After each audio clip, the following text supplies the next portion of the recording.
What if survival depended not on fire or language, but on how quietly a human body could merge with wind and grass beneath a sky the color of stone? Dawn lifts over the savanna like a slow exhale. A band of Homo sapiens moves low through gold grass bellies, brushing 00 seed heads wet with dew, hands stained with the tannins of crushed leaves. Each gesture is a signal carried in silence. 2 fingers for distance, a tilted chin for wind, a flat palm to still the hearts of the young. Above them, vultures spiral ink on a pale canvas marking the site of last night's thunder of hooves. The meat will draw teeth and beaks. It will also draw giants. They advance toward a river braid that cuts the plain into silver. The matriarch leads shoulders roped with sinew, a small child tied high against her back with woven bark fibers. Men and women both carry stone flakes in antler sheaths, hammerstones tucked at the hip, digging sticks polished by 1,000 grips. One youth peels broad leaves, folds them into cones, and dips lifting water that trembles but does not spill. Another rubs a poultice of crushed yarrow over a swollen ankle. The scent, sharp, clean, and bitter. Every movement builds the scaffold of survival. Wind changes. Grass ripples backward against the grain. In the distance, trees sway where no breeze reaches. A shadow passes that is not cloud. The band freezes eyes narrowing to slits. Chests collapsed to hide their outlines. From the tree line emerges a shape like a walking boulder. Massive shoulders, knuckles thick as river stones. A black mane roughed by the morning light. The giant ape steps into the open breath, fogging in the chill nostrils, flaring at a map of scents. Blood wet, soil, human sweat. A second giant follows smaller, but still a mountain of tendon and bone. Their presence bends the grass and the air itself. The carrion birds scatter. The plain moments ago, a promise of food, becomes a chessboard where a single wrong shift ends the lineage of a child. The matriarch flicks her wrist. The band splits like a school of fish.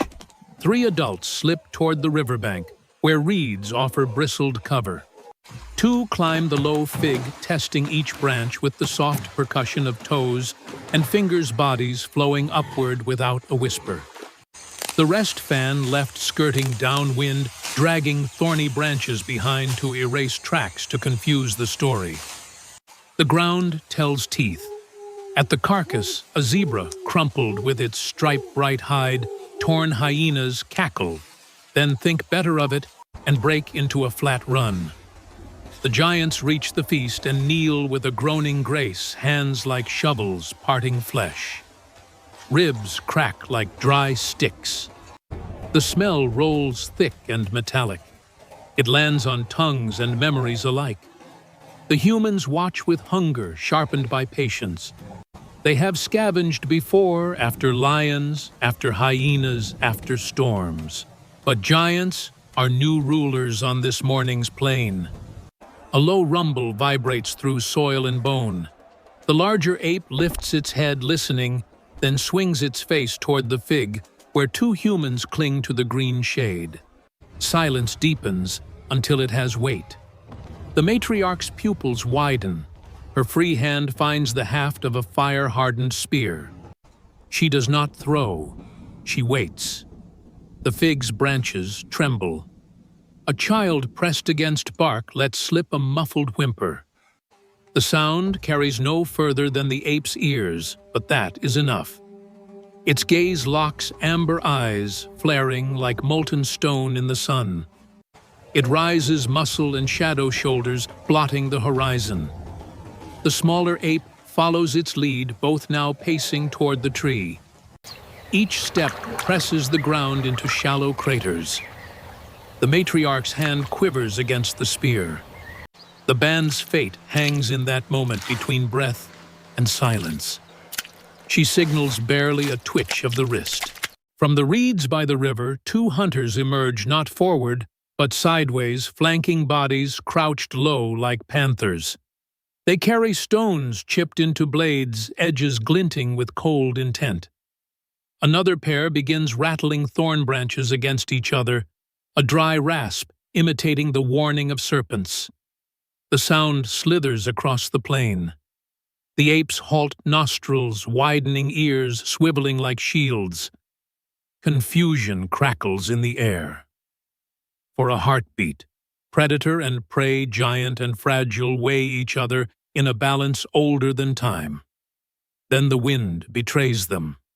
A gust carries the full human scent, sweat smoke, blood of old wounds straight into the ape's lungs. A roar erupts, guttural and thunderous, tearing through the silence like lightning splits the sky. Birds burst from trees, hyenas scatter once more. The giants charge. The matriarch plants her spear into the soil and braces. She does not fight to kill such a mass, is beyond death by stone. She fights to stall. Her cry is wordless, but binding, pulling courage from marrow.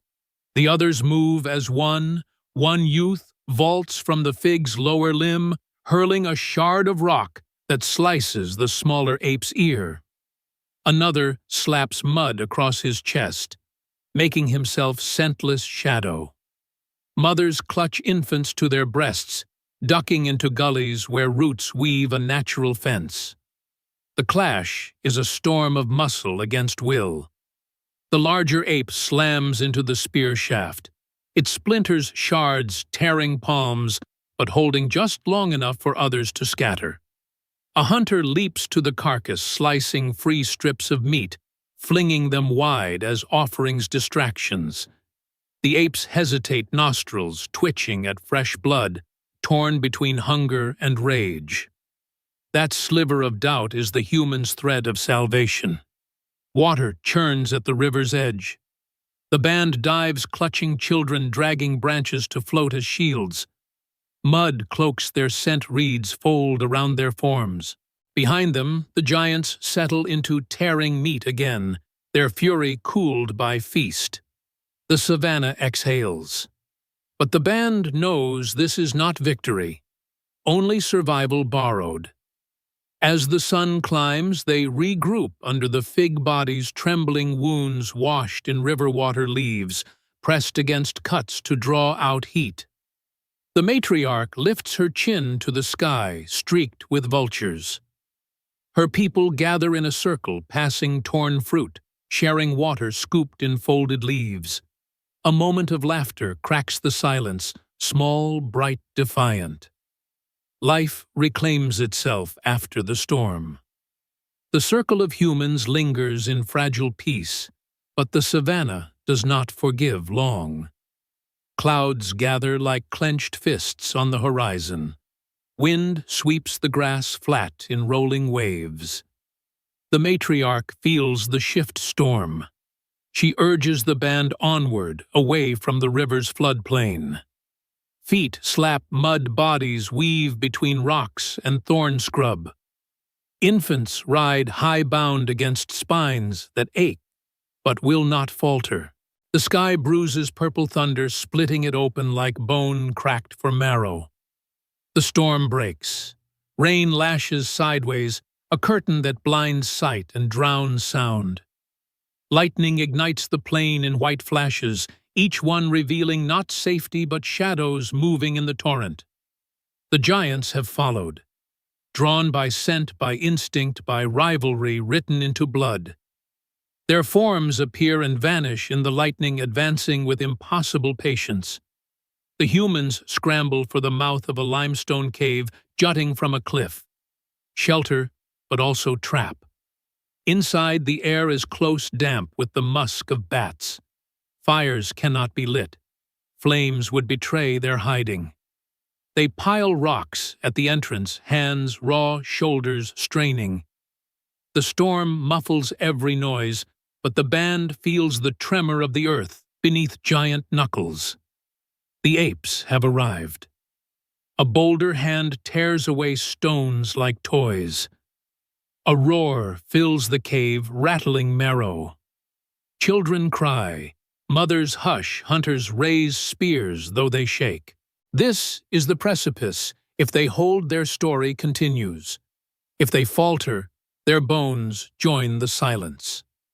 The matriarch steps forward.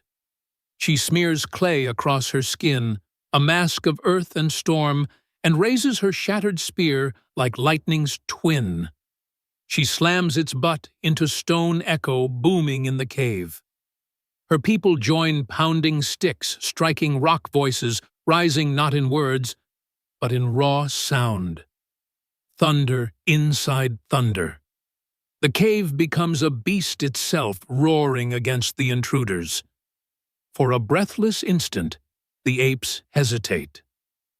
Lightning illuminates their eyes, wide with uncertainty, at this smaller tribe turned storm. The larger ape hurls a broken stone aside, its fury dimmed by confusion. The smaller growls but pulls back, swayed by the matriarch's defiance, and the band's unbroken rhythm. Slowly the giants retreat into the rain, vanishing like mountains swallowed by mist.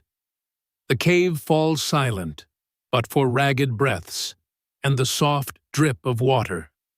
The band has endured, not by strength, not by tooth, but by unity and the fireless storm they created together. When dawn returns, the plain is washed clean. Trees glisten, rivers swollen, carcasses scattered. The humans emerge, bodies bruised, but spirits alight. Children laugh as they touch puddles with curious hands, chasing reflections of a sky reborn. Hunters collect stones shattered in the clash, new tools forged from survival's crucible. The matriarch kneels, pressing her palm into wet earth, leaving a print that says, "We were here, we endured." The band gathers for a meal beneath a sunlit fig tree, sharing roots, fruit, and scraps scavenged from the storm's offerings. Laughter flickers between them like sparks of a fire yet unborn. Giants roam the savanna still, but so do humans. And on this day, survival is not only escape, it is legend whispered in the beat of hearts and the rhythm of drums yet to come.